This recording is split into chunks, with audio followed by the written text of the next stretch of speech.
My name is Maria Santos, and for 30 years, I have been invisible.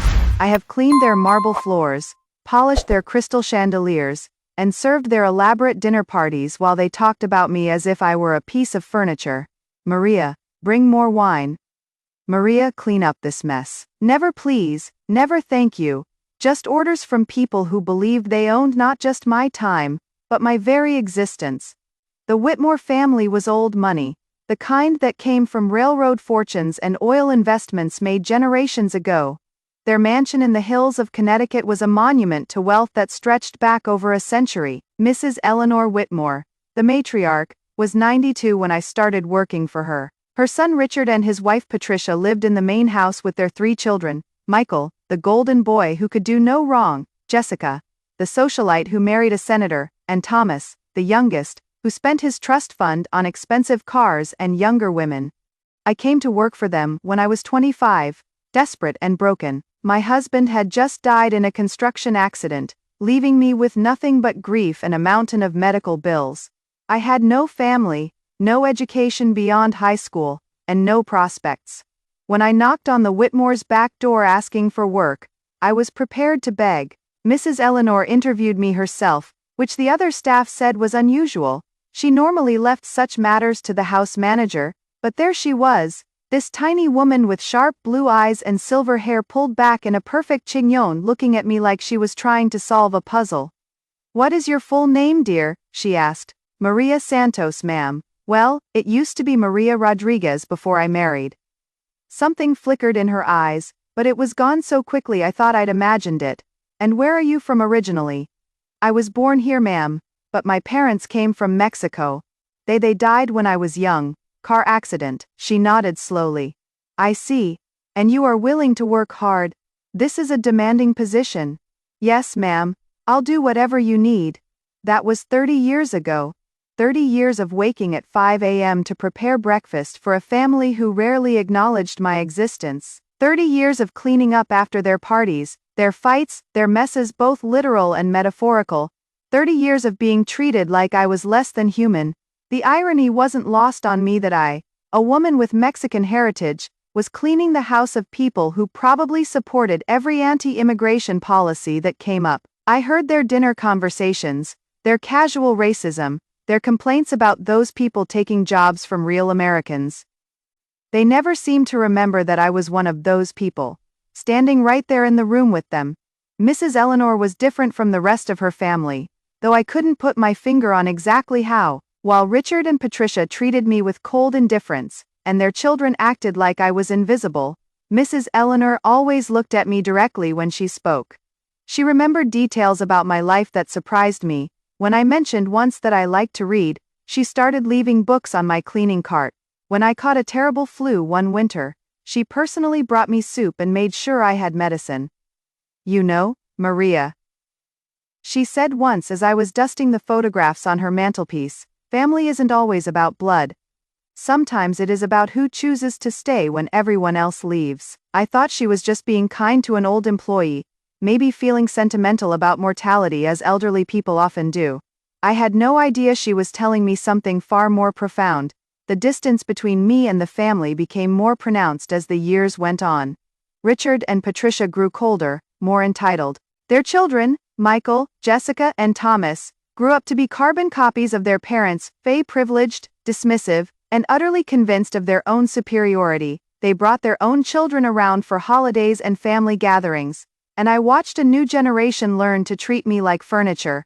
Michael became a lawyer specializing in corporate mergers, the kind of man who wore $1,000 suits, and spoke only to people who could advance his career. Jessica married Senator Bradford, and spent her time organizing charity galas where she could be photographed looking philanthropic, while actually helping no one. Thomas never found a career that satisfied him, preferring to live off his trust fund, while dabbling in various business ventures that invariably failed. Mrs. Eleanor, meanwhile, grew frailer but somehow more focused. In her final years, she spent long hours in her study, writing letters and making phone calls.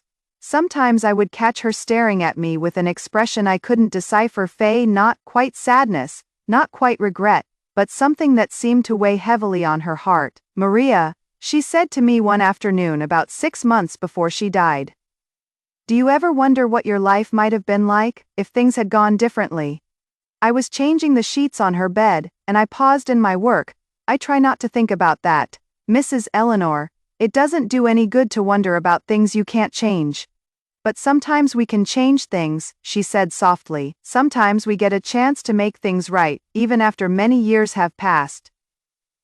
She died on a Tuesday morning in April peacefully in her sleep. I was the one who found her, coming in with her morning tea, as I had every day for 3 decades. She looked serene, almost smiling, like she had finally completed some important task. The funeral was a grand affair, of course. The church was packed with senators, business leaders, and society figures, all of whom spoke about Mrs. Eleanor's generosity and grace. I sat in the very back, wearing my one black dress, watching as her family accepted condolences and played the part of grieving relatives, but I had seen how they really felt about her death. In the days leading up to the funeral, they were already planning how to divide her assets, already arguing about who would get the house, the artwork, the jewelry. They showed no genuine sorrow, only the kind of performative grief that wealthy families display in public, while calculating their inheritance in private. The reading of the will was scheduled for the Friday following the funeral. Family members only, the lawyer had specified. I was in the kitchen, preparing lunch for the gathering, when I heard raised voices coming from the library. What do you mean it has all gone to charity? Richard's voice was sharp with anger. Well, not all of it, came the measured voice of Mr. Pemberton, the family lawyer who had served the Whitmores for decades. There are specific bequests to family members, of course, but the majority of the estate. How much? Jessica's voice was shrill. How much did she leave to those bleeding heart causes? The charitable donations total approximately $40 million, Mr. Pemberton said calmly. The silence that followed was broken by Thomas's bitter laugh. 40 million to strangers while her own family gets table scraps. That is perfect, that is absolutely perfect. Now, let's not be hasty.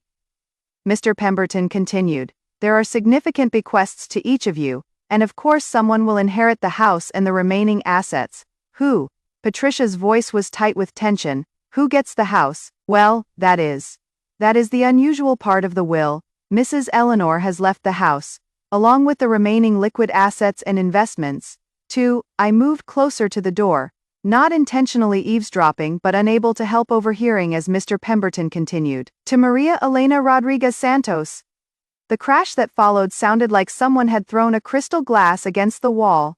That is impossible, Richard shouted. She left our family home to the maid. That cannot be legal, I assure you. The will is completely legal and binding, Mr. Pemberton said.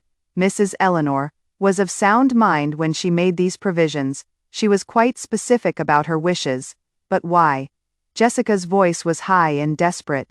Why would she do this to us? We're her family. Perhaps, Mr. Pemberton said quietly.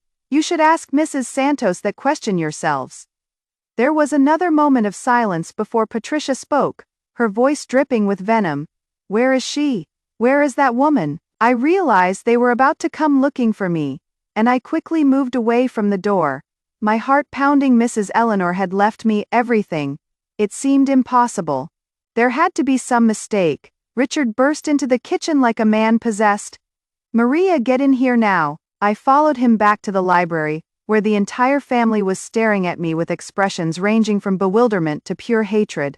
Mr. Pemberton, a distinguished man in his 70s, looked at me with something that might have been sympathy. Mrs. Santos, he said gently, please, have a seat.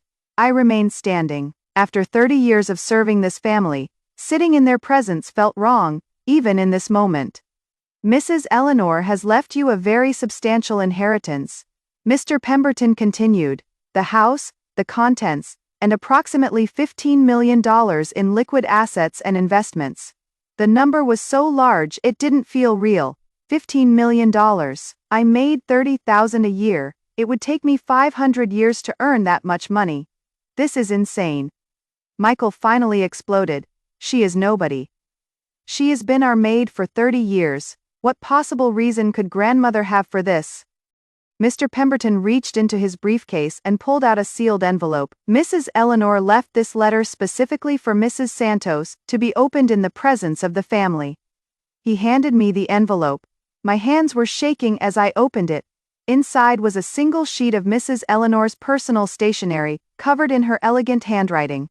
"Would you like me to read it aloud?" Mr. Pemberton asked gently. I nodded, not trusting my voice. He cleared his throat and began to read. "My dear Maria Elena, if you are hearing this letter, then I am gone, and it is finally time for the truth to be told. I have carried this secret for 34 years, and I cannot take it with me to my grave. You are not just my employee, my dear, you are my granddaughter." The silence in the room was absolute. I felt like the floor had disappeared beneath my feet.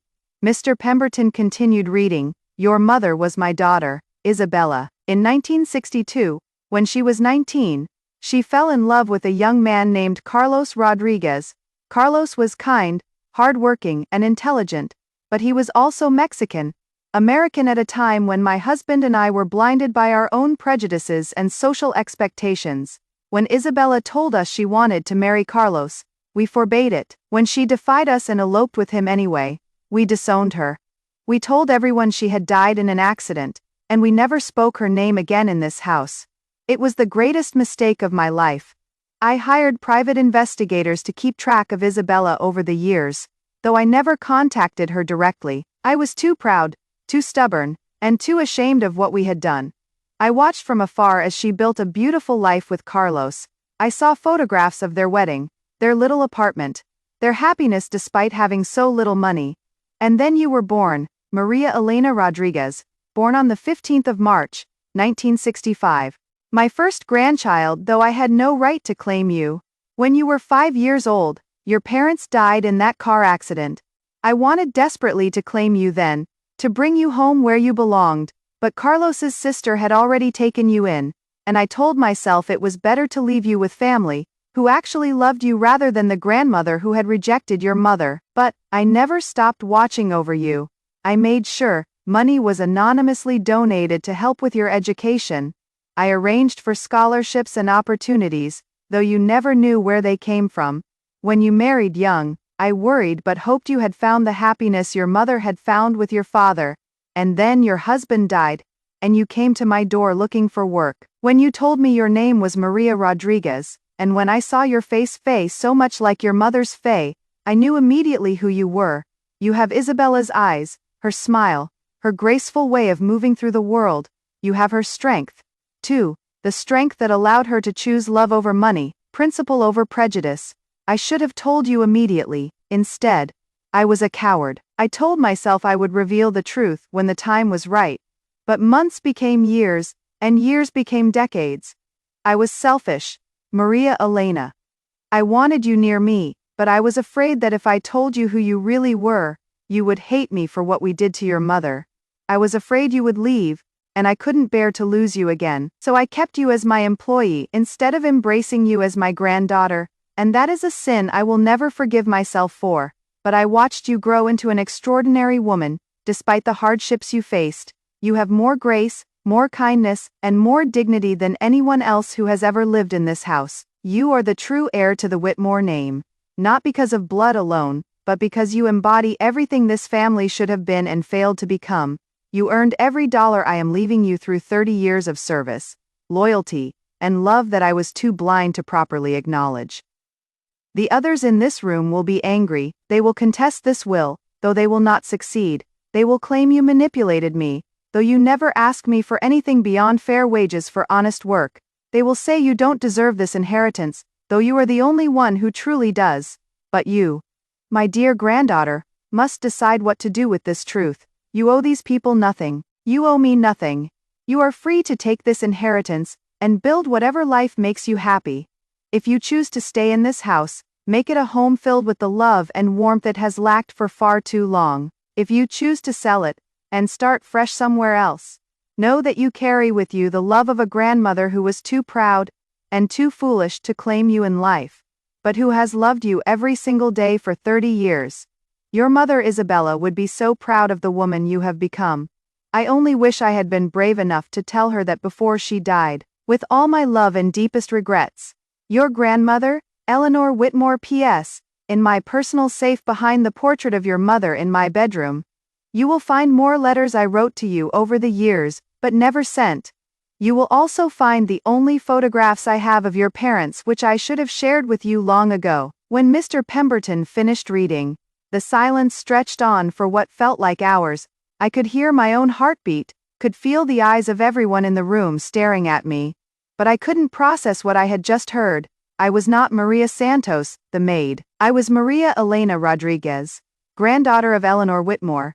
The woman I had served for 30 years was my grandmother. The house I had cleaned was my family home. The people who had treated me like dirt were my cousins, and my mother, the mother I barely remembered, had been disowned by this family for marrying the man she loved. Richard was the first to break the silence. This is impossible. This is some kind of scam. I assure you, it is not, Mr. Pemberton said firmly. Mrs. Eleanor provided extensive documentation, birth certificates, marriage licenses, death certificates, private investigator reports spanning decades. Maria Elena Rodriguez is indeed Isabella Whitmore's daughter. But Jessica's voice was weak. But she has been our maid. Yes, I said quietly, finding my voice for the first time. I have been your maid. I have cooked your food, cleaned your messes, and served at your parties for 30 years, and in all that time, not one of you ever treated me like I was human. Thomas laughed, a bitter sound. So what? You are our cousin now. You think that changes anything? I looked at him, this man who was my blood relative, who had grown up in privilege while I scrubbed floors to survive. No, I said, it doesn't change anything. You are exactly the same people you were 5 minutes ago, selfish, cruel, and empty. And I am exactly the same person I was 5 minutes ago. The only difference is that now I know why my grandmother left me everything. You can't do this, Patricia said, her voice rising to a screech. You can't just steal our inheritance. I am not stealing anything, I replied calmly. Your grandmother made her choice. She chose to leave her estate to someone who actually deserved it. We'll fight this, Richard threatened. We'll contest the will. We'll prove you manipulated her. You are welcome to try. Mr. Pemberton interjected. But I should inform you that Mrs. Eleanor anticipated this reaction. She had extensive psychological evaluations done in the months before her death, all confirming her mental competence. She also had video testimony recorded, explaining her decisions in detail. And she left very specific instructions about what should happen if any family member contests the will. What instructions? Michael demanded. Any family member who contests the will forfeits their individual inheritance entirely. Those funds would then be donated to additional charities. The fight went out of them all at once. They had their smaller inheritances, they probably several $100,000 each, though that seemed like nothing compared to what I had just inherited. 30 years. I said, looking around the room at these people who shared my blood, but had never shared their humanity with me. 30 years I worked in this house, and you treated me like I was invisible. You complained about immigrants at dinner tables where I served your food. You made jokes about the help. While I cleaned up your messes, you acted like I was so far beneath you that I didn't even deserve basic courtesy. My voice was steady, but I could feel emotion building behind it. And now you are angry because the woman you couldn't be bothered to really know turned out to be your family. You are upset because the grandmother you took for granted loved the granddaughter you ignored. I turned toward the door, then stopped. Mrs. Eleanor was right about one thing. Family isn't about blood, it is about who chooses to stay when everyone else leaves. You all left her emotionally. Years ago you only came around when you needed money, or when there were social obligations. I stayed. I took care of her. I was her family when you weren't. So what happens now? Jessica asked in a small voice. I considered the question. What did happen now? I owned this house, this massive monument to wealth and privilege. I had more money than I could spend in 10 lifetimes.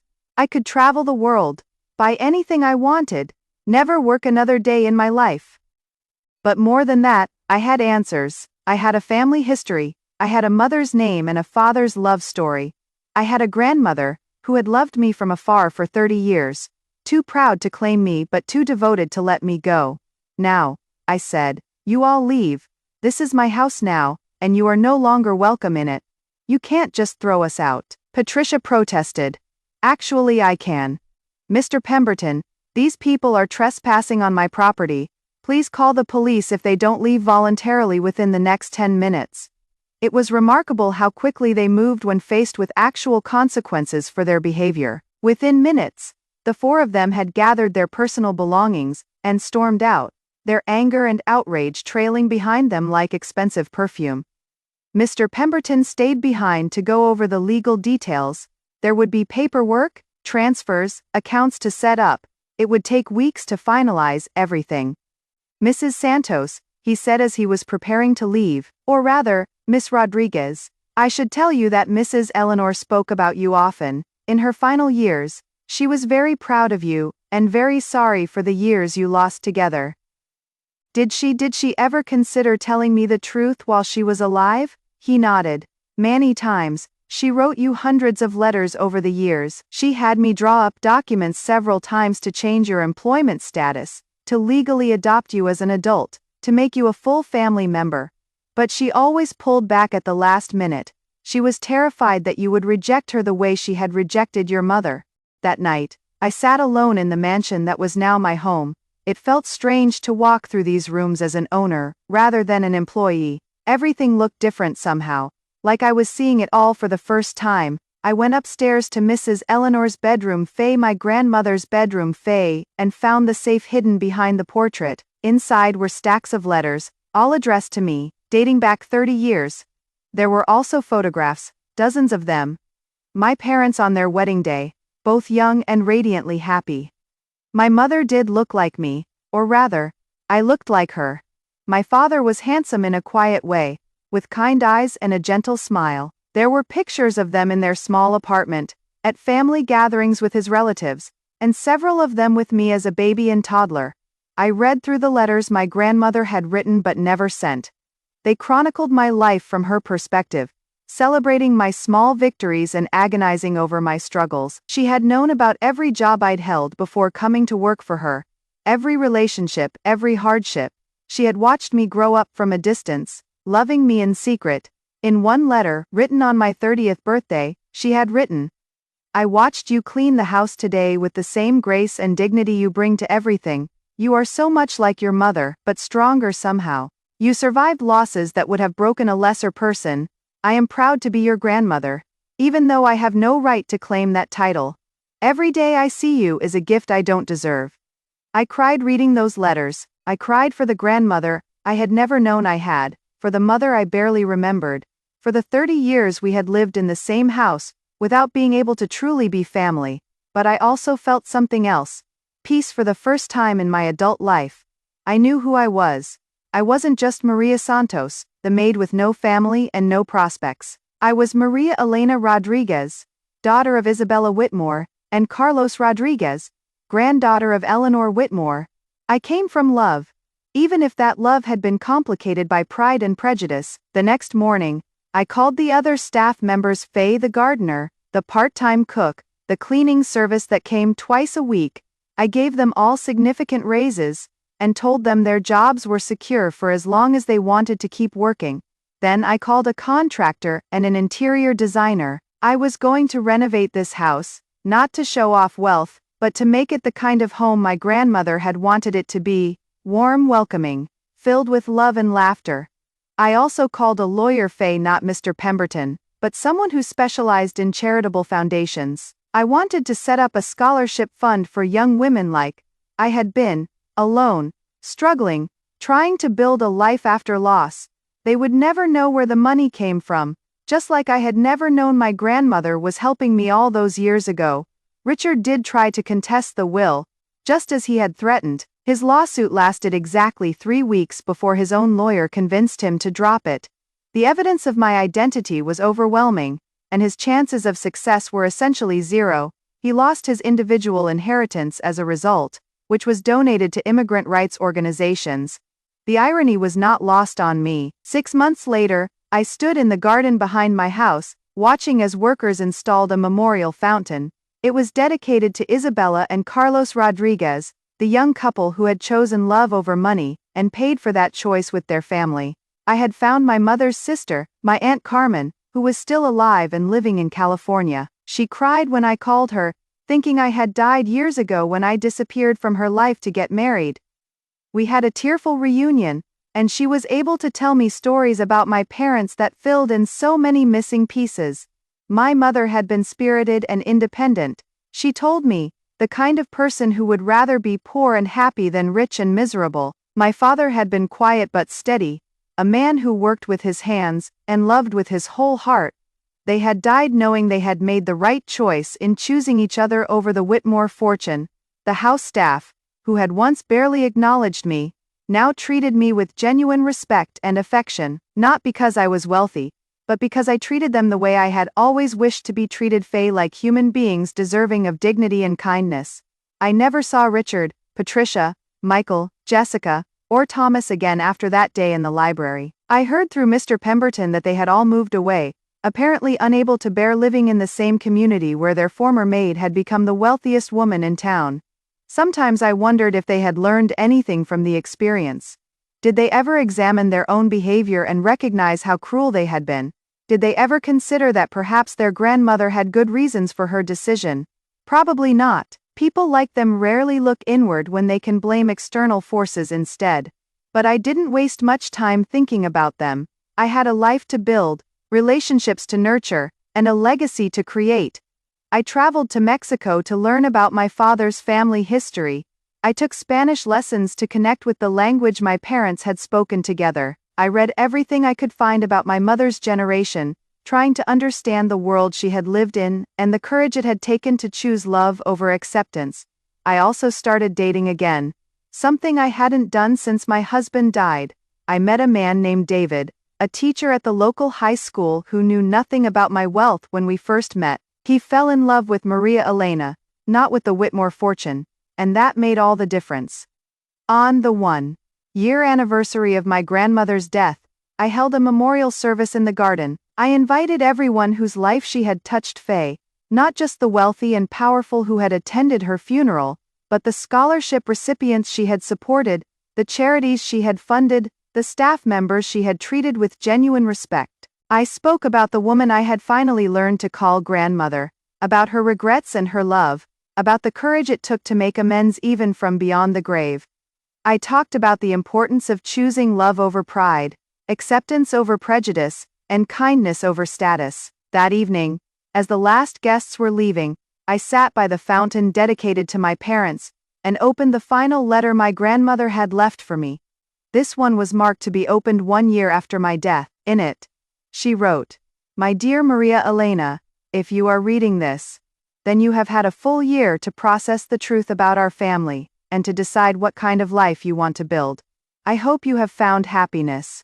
I hope you have found peace. But most of all, I hope you have found forgiveness, not just for me, but for all the years we lost, for all the words left unspoken, for all the love that went unexpressed.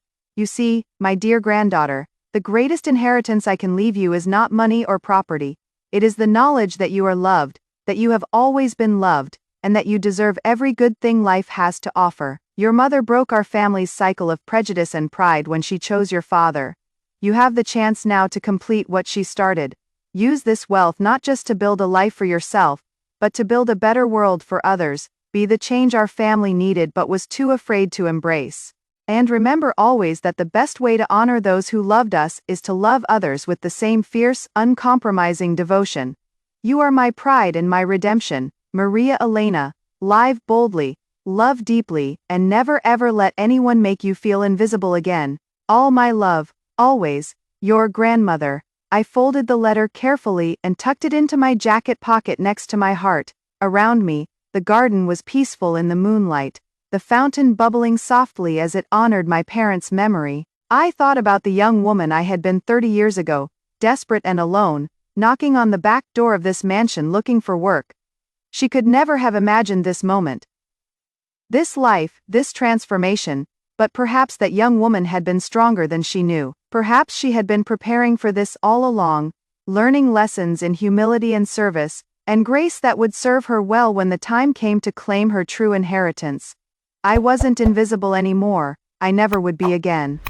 I was Maria Elena Rodriguez Whitmore, and I was finally home.